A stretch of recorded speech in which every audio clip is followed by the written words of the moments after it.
listenuptv.com. Listen Up is back examining faith in children.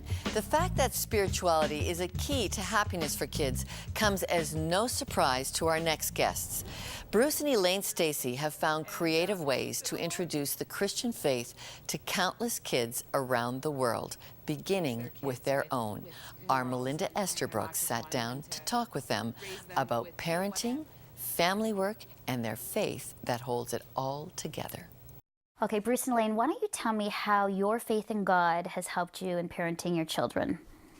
I think it kind of saves us a bit from the kind of the flavor of the week parenting, because there's all sorts of gurus out there in parenting that'll tell you how to parent your kids. And the wonderful thing about the Bible is there are principles there that you can apply.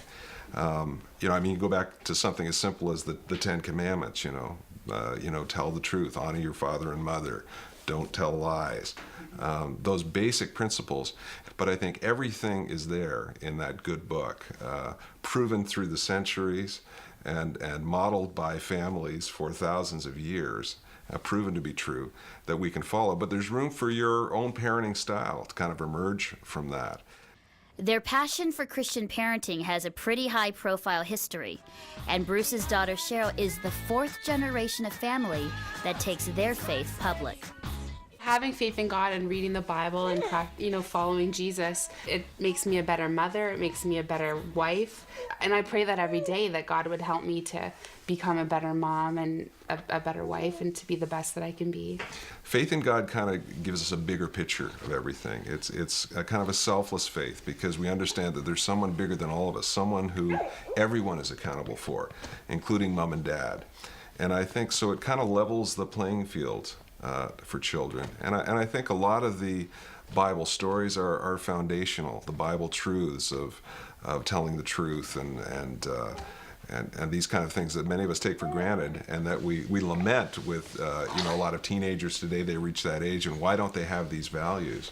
Well, if they're not impressed on children when they're young, if they're not introduced to stories and moral stories that were really commonplace and shared through generations years ago, and we're losing a lot of that now.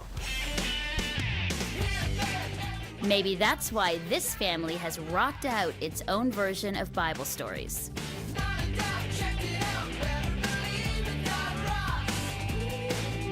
It's a very fun story universe of teaching characters. They're all rocks, and they live in the town of Rocky Ridge, and there are rock bands, and it's musical, but they're teaching characters. And the foundation for the entire series is a scope and sequence of age-appropriate scriptures for kids. So teaching kids and modeling what the Word of God has to say to kids. And we use fun stories, out of space adventures and surf parties and all that kind of thing to convey, in a fun, entertaining way, the truth found in the Word of God to children.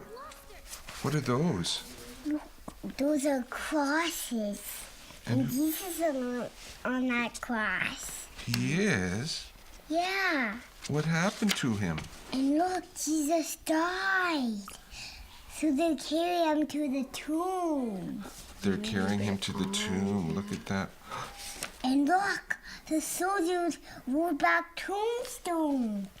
They did. And Gracie said, tombstone. And then tombstone did not answer.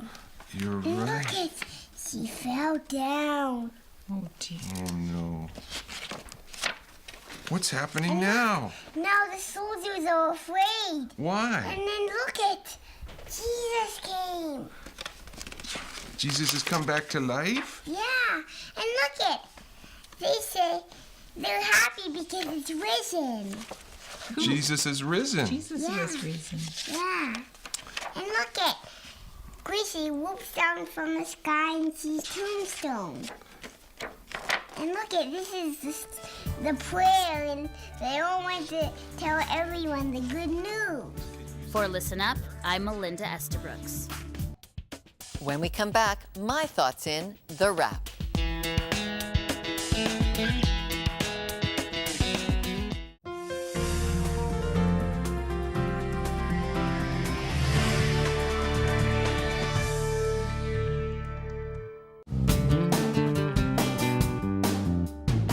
In In the book Children Matter, a trio of childhood educators challenge us to look at our metaphors when it comes to children and spirituality. Are kids a sponge? Are they wet cement to be quickly molded? Are they pilgrims on a journey with you? I like the metaphor of a dance. The parent and the environment places the music of God around a child. As a child gets older, it's their own responsibility to include God's music in their environment.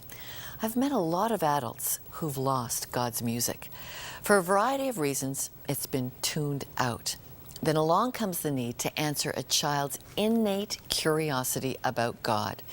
It takes them on a search to find the music of God once again.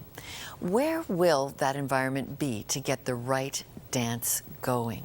Church, Bible stories and songs, family time, schools who teach the notes that once again start the music of God.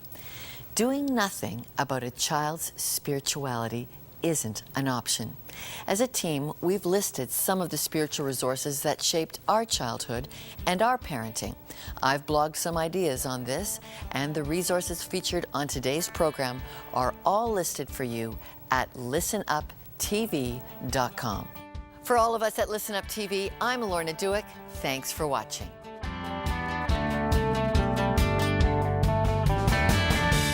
Following a recent show on marriage, Mark wrote, "What went wrong in my marriage is that neither my wife nor I knew who we were and kept relying on the other person to make us happy. That puts a ton of pressure on a spouse. I think happiness and that sense of individualism has to come from within you."